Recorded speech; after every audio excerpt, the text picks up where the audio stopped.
డబ్బు, అనారోగ్యం, ఉద్యోగం, వ్యాపారం, అప్పులతో బాధపడుతున్నారా? మీకోసమే launch your future program. Hello viewers, welcome back to our channel. ప్రస్తుతం మనతో ఉన్నారు motivational speaker and counsellor Rajaniramma గారు. నమస్తే మ్యామ్. నమస్తే నవీన. మ్యామ్, నవ్ డేస్ పేరెంట్స్కి అన్ని విషయాలు టెన్షన్స్, కన్ఫ్యూజన్స్ చాలా ఉన్నాయి. ఎడ్యుకేషన్ ఒక ఎత్తు అయితే, ఇంకొకటి చూసుకుంటే టీనేజర్స్కి, అది టీనేజర్స్ కూడా అనాల్సిన అవసరం లేదు అనుకుంటున్నాను నేను ఇప్పుడు.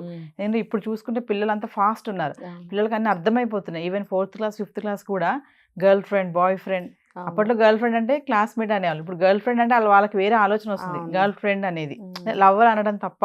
అయితే టీనేజర్స్ ఉన్న పిల్లలు వాళ్ళ లవ్ ఏంటంటే ఆ ఫీలింగ్ వచ్చినప్పుడు వాళ్ళకి అది ఏంటి లవ్ అంటారా, దాని అట్రాక్షనా, ఇవన్నీ ఎలా తెలుస్తాయి? ఒక టీనేజర్ వచ్చి పేరెంట్స్ దగ్గరికి వచ్చి, అంటే ఇప్పుడు పిల్లలు అలా ఫాస్ట్గా ఉన్నారు, అంటే ఫాదర్ మదర్తో నేను అన్నీ షేర్ చేసుకోవచ్చు, నాకు ఫ్రీగా మాట్లాడవచ్చు అనుకునే పిల్లలు కూడా చాలామంది ఉన్నారు. వాళ్ళు ఏంటంటే వచ్చేసి, డాడీ నేను లవ్ చేస్తున్నాను మా క్లాస్మేట్ అమ్మాయిని అన్నప్పుడు ఒక ఫాదరే కానీ మదరే కానీ ఎలా రియాక్ట్ అవుతున్నారు? టీనేజ్ అంటే ఆ ఏజ్ మనం చెప్పుకోవచ్చా? 14, 18, 19? Intermediate madam, B Tech, intermediate B Tech వాళ్ళకి కూడా. ఇలా చెప్పినప్పుడు ఫాదర్ కానీ మదర్ కానీ వాళ్ళ రియాక్షన్ ఎలా ఉంటుంది? కామన్గా చూసుకుంటే పేరెంట్స్ అనేవాళ్ళు వెంటనే ఏంట్రా లవ్వా ఈ ఏజ్లో, నీకు ఏంటి ఇప్పుడే లవ్ అని వెంటనే ఫైర్ అయిపోతారు కదా. అలా ఫైర్ అయిపోతున్నారా, లేకపోతే ఆ టైంలో మనం కూల్గా వాళ్ళని మోటివేట్ చేయగలుగుతామా? వాళ్ళు మాట్లాడేదాన్ని తీసుకొని మనం వాళ్ళకైనా చెప్పేటటువంటి ఛాన్స్ ఉందా? అసలు పేరెంట్స్ ఎలా ఉన్నారంటారు అలా పిల్లలు వచ్చి చెప్పినప్పుడు? ఫస్ట్ మనం ఈ 15 years 16 years అబ్బాయిల గురించి అమ్మాయిల గురించి చెప్పుకుందాం. వాళ్ళు స్కూల్లో ఇప్పుడు సెక్స్ ఎడ్యుకేషన్, అది ఎడ్యుకేషన్ చెప్తున్నారు. అవును కదా, అమ్మాయిలకి అబ్బాయిలకి వాళ్ళకి బాడీలో వచ్చే చేంజెస్ గురించి, నెక్స్ట్ రాబోయే చేంజెస్ గురించి మీరు ఎలా ఉండాలనే అవేర్నెస్, ఇలాంటివన్నీ నేర్పిస్తున్నారు. ఒక ఎడ్యుకేషనే ఉంది వాళ్ళకి. ఇది స్టార్ట్ అయ్యి కూడా 20 years అయిపోయింది. అప్పటి నుంచి కూడా ఉంది. ఇది ఒక పీరియడ్స్ ఉంటాయి వాళ్ళకి, ఒక 1 hour 2 hours వాళ్ళకి చెప్తారు. చెప్పినప్పుడు వాళ్ళకి ఆలోచనలు రేకెత్తుతాయి. సహజం అది. దాన్ని ఇంకా ఇది ఒక మంచి చేయబోయి వెళ్తే ఇంకో చెడు వెంటనే ఉంటుంది, వెలుగునీడల్లాగా. ఇప్పుడు తప్పదు, ఎదుర్కోవాలి. ఇప్పుడు ప్రతిదానికి పరిష్కారాలు ఆలోచిస్తూ ఉండవలసిందే. ఇప్పుడు ఒక ఎడ్యుకేషన్ మనం నేర్పిస్తున్నాం అంటే దాన్ని వెనక నుంచి వచ్చే వాటిని కూడా మనం సిద్ధంగా ఉండాలి వాళ్ళకి క్లియర్ చేయడానికి వాళ్ళ డౌట్లు. సో ఇది నేర్పిస్తున్నప్పుడు వాళ్ళకి ఆటోమేటిక్గా ఒక కుతూహలం కలుగుతుంది. అమ్మాయిల గురించి ఒకళ్ళ గురించి, అబ్బాయిల గురించి అమ్మాయిలకి, అమ్మాయిల గురించి అబ్బాయిలకి. ఓహో ఇలా ఉంటుందా, అలా ఉంటుందా, ఓహో. తర్వాత ఈ యొక్క పిల్లలు పుట్టే సిస్టమ్ గురించి కూడా చెప్తున్నారు. పీరియడ్స్ గురించి చెప్పినప్పుడు అది వస్తుంది అమ్మాయిలకి. సో ఇది ఇలా ఉంటుంది, ఇలా ఉంటుంది, ఫలానా టైంలో ఇలాగా కన్సీవ్ అవుతారు, ఇవన్నీ నేర్పిస్తారు. దానికి బిఫోర్ దట్ పీరియడ్స్ ఇవన్నీ ఉంటాయి, మీరు భయపడకూడదు, దీనికి ఎలా ఉండాలి, ప్యాడ్స్ ఎలా మార్చుకో, ఇవన్నీ నేర్పిస్తారు కదా. అలాగే అబ్బాయిల బాడీలో వచ్చే చేంజెస్ గురించి కూడా అబ్బాయిలకి చెప్పాల్సినవి అబ్బాయిలకి చెప్తారు. సో అభిప్రాయాలు ఆపోజిట్లో ఆలోచించండి, ఎలా వెంటనే అది తెలుసుకోవాలనిపిస్తుంది, ఇది ఎలా ఉంటుంది కదా, లేకపోతే చూడాలనిపిస్తుంది ఆ బాడీ ఎలా ఉంటుందో కదా. వెంటనే వాళ్ళకి ఎక్కడ దొరుకుతాయి ఇవి? ఇంట్లో దొరుకుతాయి. అమ్మా నాన్నల మీద ఒక కన్నేసి ఉంచుతారు, జరుగుతాయి ఇవన్నీ. కన్నేసి ఉంచినప్పుడు ఇంట్లో ఎప్పుడొకప్పుడు కొన్ని సీన్లు కనిపిస్తాయి, వీళ్ళకి అది హెల్ప్ అవుతుంది, ఇంకా కొంచెం కోరికలు పెరుగుతాయి. అప్పుడు దానికి తోటి సినిమాలు అవి కూడా కొంచెం హెల్ప్ అవుతున్నాయి కదా. ఈ టీనేజ్ లవ్లు 10th క్లాస్లోనే ఇంట్లోంచి వెళ్ళిపోయి పెళ్లి చేసుకోవడం, పాప బాబు పుట్టడం అన్నీ చూపిస్తున్నారు. ఎప్పుడో 25 సంవత్సరాల క్రితమే చిత్రమా విచిత్రమా సినిమా వచ్చింది, చిత్రం అదంతేగా. పాప పుట్టింది, వాడికి 16 years 17 years. మరి అదంతా ఇవి హెల్ప్ అవుతున్నాయి. ఏమవుతుంది, ఒక లవ్ ఇలా చూస్తే లవ్ అనమాట. అసలు నిజానికి ఆ లవ్ ఏంటో వాళ్ళకి తెలియదు పాపం. ఇలా ఒకళ్ళనొకళ్ళు చూసుకోవడం సినిమాలు నేర్పిస్తున్నాయి కదండి, అవి నేర్పించేస్తాయి చాలా ఈజీగా. ఓహో, కాబట్టి 10th క్లాస్లోనే ఒకళ్ళొకళ్ళు, ఇప్పుడు సహజంగా పలానా అమ్మాయి అంటే ఈ అబ్బాయికి ఇష్టం ఉంటుంది. క్లాస్లో ఒకళ్ళంటే ఒకళ్ళకి కొంతమందికి ఇష్టాలు ఉంటాయి. సో ఆ ఇష్టాన్ని సినిమాలో ఎలా చూపిస్తాడు, లవ్ చేసేసుకున్నట్టు, ఇద్దరు పెళ్లి చేసేసుకున్నట్టు ఆ సినిమాలో అలాగే చూపించాడు. తర్వాత 10th క్లాస్ అని చెప్పి మొన్న ఆ మధ్య ఒక సినిమా వచ్చింది, వీటిల్లో అవే కదా చూపించారు. సో ఈ ఇష్టాన్ని వాళ్ళు లవ్గా కన్వర్ట్ చేసుకుంటారు. ఇది లవ్ కామాలి అని చెప్పి వీళ్ళు కన్వర్ట్ చేసేసుకుంటారు. ఆ ఇష్టాన్ని చేసేసుకుని నేను లవ్ చేస్తున్నాను అంటారు. అది భయస్థులైతే ఇంట్లో చెప్పరు. లేదు, ప్రతి విషయాన్ని ఇంట్లో షేర్ చేసుకుని అలవాటు ఉన్న పిల్లలైతే ఇంటికి వచ్చి చెప్తారు, నాకు అమ్మాయి అంటే ఇష్టమైంది, ఇలా చెప్తారు. అది చెప్పినప్పుడు తల్లిదండ్రులు పాపం మంచిగా చెప్తారు. తండ్రి అయితే ఏమంటాడంటే "ఏం పర్వాలేదు లేదురా, ఇది ఈ వయసులో సహజం." అంటే నేను ఇందాక చెప్పాను, Yes. పరిస్థితులను బట్టి, ఆ సిట్యుయేషన్‌ని బట్టి పేరెంట్స్ అనేవాళ్ళు మూవ్ అవ్వాలి. అదేంటంటే కొంచెం జోవియల్‌గా తీసేయాలన్నమాట. మన హార్ష్‌గా "నోరు మీరా, నీ మొహం నీకు ఇదేంటి, అదేంటి" అని కొట్టడం, చదువులు మానిపించడం ఇవి చేయకుండా సరదాగా తీసేయడం అనేది ఒక పద్ధతి. టైం ఉంది లేరా నీకు, ఇంతకన్నా మంచి అమ్మాయి దొరుకుతుంది లేరా, ఈ వయసులో సహజమే, తప్పేం కాదు, చదువుకోవాలి ముందు, ఇంకా మంచి అమ్మాయిలు దొరుకుతారు అని అలా జోవియల్‌గా తీసేయాలి.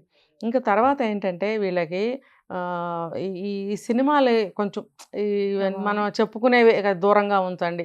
అది ఎంతవరకు ఉంచగలుగుతారో అంతే కదా. ఎంత మనం మనం లాక్కుంటాం ఫోన్లు, టీవీలు పెట్టాం, కనెక్షన్స్ ఇప్పించాం, చూడరు. కానీ బయట సినిమాలకు వెళ్తూనే ఉంటారు మనకు తెలియకుండా. కానీ అలాంటివి కూడా కొంచెం కంట్రోల్ చేయాలి. చేయలేనప్పుడు మనం ఇంట్లో ఖాళీగా కూర్చోబెట్టుకున్నప్పుడు కొన్ని వాళ్ళకి నేర్పించాలి. ఈ వయసులో ఎలా దేని మీద మనం కాన్సన్ట్రేట్ చేయాలి, చదువు యొక్క విలువ తెలియచేయాలి, నీ యొక్క గోల్ ఏంటి. ఇప్పుడు 15-16 ఇయర్స్ ఏజ్లో గోల్ అనేది ఒకటి ఏర్పాటు చేసుకోవాలి. గోల్ కనుక మనం సెట్ చేసుకుంటే గోల్ వైపుగా మనం ఎలా వెళ్ళాలని వాళ్ళని డైవర్ట్ చేయాలి పిల్లల్ని. నీ గోలే నీకు ఇంపార్టెంట్. వితౌట్ గోల్ నీకు లైఫ్ లేదు. నువ్వు ఒక గోల్ పెట్టుకొని ఫలానా అవ్వాలి, ఫలానా చేయాలి, క్రికెటర్ అవ్వాలి, డాక్టర్ అవ్వాలి, లేకపోతే ఒక పెద్ద బెస్ట్ స్విమ్మర్ని అవ్వాలి, ఏదో ఒకటి గోల్ పెట్టుకో. నువ్వు దాంట్లో నీ మైండ్ని పెట్టాలి. అప్పుడు ఏమవుతుందంటే ఆ ధ్యేయము, ధ్యానం దాని మీదే ఉంటుంది. ఇలాంటివన్నీ పెద్దగా వాళ్ళకి ఎక్కవు. చూస్తున్నాం కదా మనం, పెద్ద వాళ్ళకి ఇవన్నీ పట్టవు. అది ఏదో ఒక స్టేజ్లో పెద్ద అయిన తర్వాత పెట్టుకుంటారు అఫైర్స్, పెళ్ళిళ్ళు, అవన్నీ. ఈ వయసులో కాదు. ఈ వయసులో గోల్ని పెట్టుకుని గోల్ వైపుగా వెళ్ళటం అనేది ఒకటి నేర్పించాలి పిల్లలకి. ఇది ఒక పద్ధతి. కాబట్టి టీనేజ్లో లవ్ అనేది ఇది లవ్ కాదురా బాబు, ఇది ఫ్రెండ్షిప్ అని మనం జోవియల్గా కొంచెం చెప్పుకోవాలి. ఇది ఒక థర్డ్ మెథడ్. అది లవ్ కాదు నాన్న, ఫ్రెండ్స్ కదా, ఫ్రెండ్స్లో అలాగే ఉంటుంది, మీరు ఆ బుక్స్ అవి చదువుతారు కదా, మేడమ్స్ అలా చెప్తారు కదా, మీకు అట్లా ఫీలింగ్ అలా అనిపిస్తుంది, దీన్ని లవ్ అనరు, ట్రూ లవ్ అంటే అని చెప్పి ఏదో చెప్పగలిగితే వాళ్ళు అర్థం చేసుకునే పిల్లలైతే, మంచి ఫ్యామిలీలో పిల్లలైతే అర్థం చేసుకుంటారు. దానికి చెప్పవలసిన పద్ధతిలో చెప్తాం. అదొక పద్ధతి. ఇంకా కొంచెం స్టేజ్ దాటిన తర్వాత పిల్లలకి అయితే ఎప్పుడైతే ఈ సిచ్యువేషన్ ఎదురైందో తల్లిదండ్రులకి కొంచెం మోటివేట్ చేస్తూ ఉండాలని చెప్పాను కదా, దానికి ఒక స్టేజెస్ వైజ్గా, స్టెప్ వైజ్గా వాళ్ళకి అప్పుడప్పుడు కూర్చోబెట్టి సందర్భానుసారంగా చెప్తూ ఉండాలి. ఎట్లా ఇప్పుడు మనం లవ్ చేస్తాము, ఇన్ ఫ్యూచర్ పెద్దవాళ్ళు అవుతారు, పెళ్లి చేసుకోవాలి, మన ఇంటికి ఒక మంచి అమ్మాయిని భారీగా పెళ్లి చేసుకుని తెచ్చుకోవాలి, ఇవన్నీ ఉంటాయి. కాబట్టి వీళ్ళకి ఏంటి మనం మోటివేట్ చేయాలంటే, బాగా చదువుకుంటే మంచి స్టేజ్లో ఉంటావు, మంచి అబ్బాయి నీకు హస్బెండ్గా వస్తాడు, లేదంటే మంచి అమ్మాయి నీకు భార్యగా వస్తుంది, నీకు అక్కడ మంచి పేరు వస్తుంది, నీకు బయటకు వెళ్ళినా మంచి వాల్యూగా ఉంటుంది అని ఒక స్టేజ్లో చెప్పాలి. తర్వాత నువ్వు ఎటువంటి అమ్మాయిని సెలెక్ట్ చేసుకోవాలనుకుంటున్నావో అది సెలెక్ట్ చేసుకోవటంలో నువ్వు తప్పు లేదు. మన ఇంటికి ఎటువంటి అమ్మాయి కావాలి, నీ మెంటాలిటీకి ఎటువంటి అమ్మాయి కావాలి, ఇంట్లో అందరినీ సాటిస్ఫై చేయాలనే కదా ఈ రోజుల్లో ఫలానా అమ్మాయిని లవ్ చేశానని ఇంటికి వచ్చి చెప్తారు కదా. అది నువ్వు బిఫోర్ దట్ నువ్వు ప్రిపేర్ అవ్వు, మన ఇంటికి తగ్గట్టుగా. ఎవరిని పెడితే అమ్మాయి బాగుందనో, చదువు బాగుందనో, ఉద్యోగం బాగుందనో కాదు, ఆ మనస్తత్వం కావాలి మెయిన్. మన ఇంటికి తగ్గట్టుగా, నీ మనస్తత్వానికి తగ్గట్టుగా, నీ లైఫ్కి ఆమె ఒక పార్ట్నర్గా తగునా లేదా అనేది నువ్వు బాగా అబ్జర్వ్ చేయాలి. చేసి నీ చదువు అయిపోయే వరకు నువ్వు ఆగాలి. ఈ లోపల ఏం చేస్తావు, ఇది ఒక అబ్జర్వేషన్ పీరియడ్గా పెట్టుకొని కొంతకాలం బాగా నీకు కరెక్ట్గా అనిపిస్తే నీ చదువు అయిపోతుంది అనగా నువ్వు ఎక్స్ప్రెస్ చేయొచ్చు. అది కూడా ఆ అమ్మాయి ఇంకో అబ్బాయితో లవ్లో పడితే కాదు, అది మళ్ళీ ఒక సాడిజం అవుతుంది. వేరే అబ్బాయిని ఇష్టపడిన అమ్మాయి నువ్వు వెంట పడకూడదు. ఇష్టాన్ని వ్యక్తం చెయ్యి, కానీ నువ్వు ఇలా నీకు సెట్ అవుతుందా లేదా నువ్వు ముందు అబ్జర్వ్ చేసుకో. తొందర పడకూడదు, లేకపోతే లైఫ్ పాడైపోతుంది. నువ్వు చదువుని నిర్లక్ష్యం చేయకూడదు. చదువు ఇంపార్టెన్స్ ఏంటో మళ్ళీ ఇక్కడ కూడా చెప్పాలి. ఇలా ఈ స్టేజ్లో కూడా చెప్పగలిగితే ఆ పిల్లలు తప్పు చేయరు. మేడం, టీనేజర్స్ ఉన్నటువంటి పేరెంట్స్కి అసలు అంత ఓపిక ఉందంటారా? అసలు వాళ్ళతో మాట్లాడే టైం ఉందంటారా? అసలు చెప్పడం తర్వాత విషయం, ఇన్ కేస్ వాళ్ళు చెప్పాక కూడా వాళ్ళని మోటివేషన్ చేయడం కానీ, వాళ్ళకంత పేషెన్సీ, వాళ్ళతో మాట్లాడాలి, ఎంత టైం స్పెండ్ చేస్తున్నారు అంటే ఏం చెప్తారు టీనేజర్స్ ఉన్న పేరెంట్స్? ఇప్పుడు మంచి క్వశ్చన్. ఇదేంటంటే సాటర్డే సండే వస్తే వాళ్ళు బయటకు వెళ్ళిపోతారు. ఆగండి, ఒక వీక్ వెళ్తే వెళ్ళండి, ఒక వీక్ ఇంట్లో ఉండండి. ఇంటి వ్యవహారాలు చూసుకోవడానికి ఆల్టర్నేట్ వీక్స్లో మీరు ఒక వారం ఇది, ఒక వారం అది పెట్టుకోండి. ఇంట్లో ఉన్న రోజు శని ఆదివారాలు ఏం చేస్తారు, ఇదే పనిగా పెట్టుకోండి. పిల్లలకి చక్కగా తలస్నానాలు చేయించటమో, ఏదైనా డ్రెస్సులు కొనాలంటే కొనటం, ఏదైనా కుట్టుకోవాలంటే ఏదైనా ఉంటాయి కదా ఇంట్లో, అలాంటి వాటి కోసం ఇంట్లో ఉండండి. ఒక హోమ్ అట్మాస్ఫియర్ని బాగా పిల్లలకి చూపించండి.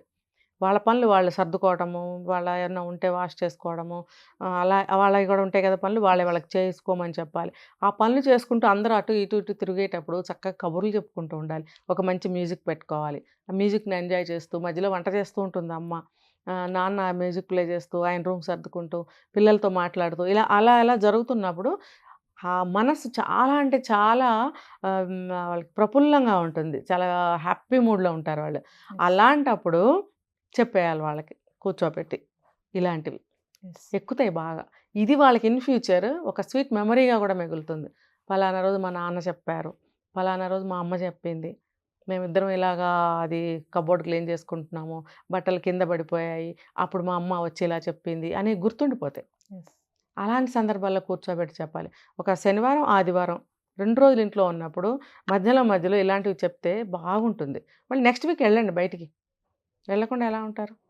అలా చెప్పాలి. మేము finally madam, parents mother and ఫాదర్ని తీసుకుంటే ఈ టీనేజర్స్ ఉన్నటువంటి పేరెంట్స్ ఎవరు ఎక్కువ ఇంపార్టెంట్ రోల్ ప్లే చేస్తుంది అంటే, మదరా ఫాదరా అంటే ఎవరు ఎక్కువ కేర్ తీసుకోవాలి అంటారు? ఇద్దరు జాబ్ హోల్డర్స్ అయితే మాత్రం ఎవరు ఎక్కువ తక్కువ అనేది నేను చెప్పను. ఒకవేళ అమ్మ ఇంట్లో ఉందనుకోండి, అమ్మదే ఎక్కువ పాత్ర. నాన్న ఆఫీస్కి వెళ్ళినా కూడా నా పాత్ర తక్కువే ఉంది, ఎక్కువే ఉంది, ఎక్కువ లేదు అని అనుకోకూడదని చెప్తాను నేను. నీకు ఎంత బిజీ అయినా సరే నువ్వు కూడా సమానమైన పాత్ర తీసుకుంటే మంచిది. లేదు అనుకో, భార్యకి చెప్పు, ఏమై నువ్వు కొంచెం చూసుకుంటూ ఉండు, టైం ఉన్నప్పుడు నేను కూడా కేర్ తీసుకుంటాను అని ఇద్దరు ఒక అండర్స్టాండింగ్కి వచ్చినట్టయితే భార్యకి కోపం రాదు. ఆవిడ ఎక్కువ టైం తీసుకుని ఆవిడకి పిల్లలకి చెప్పడం జరుగుతుంది. ఇద్దరు ఆఫీస్కి వెళ్ళేవాళ్ళు అనుకోండి, ఇద్దరు నేను చెప్పినట్టు శనివారాలు టైం తీసుకుని పిల్లల్ని కూర్చోబెట్టుకున్నా లేదా అలా పనులు చేసుకుంటున్నా చెప్తాను. కూర్చోబెట్టి తాడు పెట్టి కట్టేసినట్టు చెప్తే మాత్రం వాళ్ళకి ఇబ్బందిగా ఉంటుంది. అలా సరదాగా చెప్తూ ఉండాలి. ఇద్దరిది సమాన పాత్రే. కాకపోతే ఆయనకి వీలైనప్పుడు ఆయన చెప్పాలి. సరదాగా బాబుని బయటికి తీసుకెళ్ళి సండే తీసుకెళ్ళి ఇంటికి కావాల్సినన్ని తండ్రి కొడుకులు కొనుక్కురండి. అమ్మ కూతుళ్ళు అయితే ఎప్పుడైనా వెళ్తూనే ఉంటారు. ఎక్కువగా ఆడపిల్లలు ఇంట్లో ఉండటానికి కూడా ఇష్టపడతారు కదా, హోమ్లీగా ఉండటానికి కొంతమంది ఇష్టపడతారు అనుకోండి. అలాంటి సమయంలో పాపని ఏమి అట్రాక్ట్ చేసి చెప్తూ ఉండాలి. అలా ఇద్దరికి కలిపి చెప్పాల్సినవి కొన్ని ఉంటాయి. అప్పుడు సాయంత్రం పూట అసలు ఖాళీ లేకుండా ఎవరు ఉంటారు కదా, ఏ శనివారాల్లో కూర్చొని అప్పుడు కూడా స్పెండ్ చేయొచ్చు. బోల్డ్ టైం ఉంటుందండి. లేదు అనుకునేది ఒక వంక నేను చెప్తా. ఎందుకు ఉండదండి? బ్రహ్మాండంగా ఉంటుంది. ఇప్పుడు ఆఫీస్కి వెళ్తారు, జాబ్ చేసే లేడీస్కి కొట్టుకుంటుంది ఈ మాట నేను అనేది.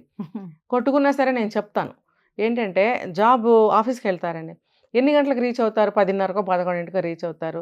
కాసేపు కాఫీ అంటారు, కాసేపు మేకప్ రూమ్ అంటారు, వాష్రూమ్ అంటారు, తర్వాత బాస్ పిలిస్తే ఫైల్ తీసుకెళ్తారు, మళ్ళీ వచ్చి సీట్లో కూర్చునేటప్పుడు 12 అవుతుంది. మళ్ళీ తర్వాత ఎంతసేపు వర్క్ చేస్తారో ఇంకా వాళ్ళకే తెలుసు. కొన్ని డిపార్ట్మెంట్స్ ఉన్నాయని చెప్తున్నాను, అన్నీ కాదు. ఇలాంటి లేడీస్కి చాలా టైం ఉంటుంది మధ్యలో. అలాంటప్పుడు కాల్ చేసి పిల్లల్ని కొంచెంసేపు మాట్లాడాలి. నాన్నైనా సరే ఆ ఖాళీ ఒకవేళ లేదు, మీరు టీ తాగే టైంలోనైనా సరే 2 నిమిషాలు పలకరించండి. బాబు ఎక్కడున్నావు, పాప ఎక్కడున్నావు, జాగ్రత్త, నేను ఇప్పుడు నా పని అయిపోయింది ఇంటికి వస్తున్నాను, నీ కాలేజ్ టైం అయిపోయింది కదా, నువ్వు కూడా ఇంటికి వచ్చాయి. ఒకవేళ నువ్వు వెళ్ళటానికి వీలు కాకపోయినా ఆ మాటను, ఆ పిల్ల ఇంటికి వచ్చేస్తుంది, అమ్మ వస్తుంది. ఏం వస్తా అన్నావు రాలేదంటేను ఇలా చెప్పచ్చు. నా బస్ దొరకలేదు, లేకపోతే అనుకోకుండా బాస్ ఒక వర్క్ ఇచ్చారు, వచ్చేస్తాం ఇంకో గంటలో ఉండు, మనం క్రియేట్ చేయాలి. అంతేగాని నేను సాయంత్రమే వస్తానని చెప్పామంటే అయిపోయింది అక్కడ. ప్లాన్ చేసుకుంటాం. ఇలా తెలివితేటలు ఎక్కడికక్కడ పరిస్థితులు, ఆ ప్రజెంట్ సిచ్యువేషన్ బట్టి మనం అప్పటికప్పుడు ఉపాయాలు చేసుకుంటూ ముందుకెళ్ళటమే జీవితం. అంటే ఒక మంచి అట్మాస్ఫియర్ క్రియేట్ చేసుకుని పిల్లలతో మాట్లాడాలి. ఖచ్చితంగా. ఖచ్చితంగా ఎంత ఉద్యోగాలు చేస్తున్నటువంటి పేరెంట్స్ అయినా సరే. అంతే. Thank you. సుమన్ టీవీలో మీ పర్సనల్ అండ్ బిజినెస్ ప్రమోషన్స్ కోసం కింది నెంబర్కి కాంటాక్ట్ చేయండి.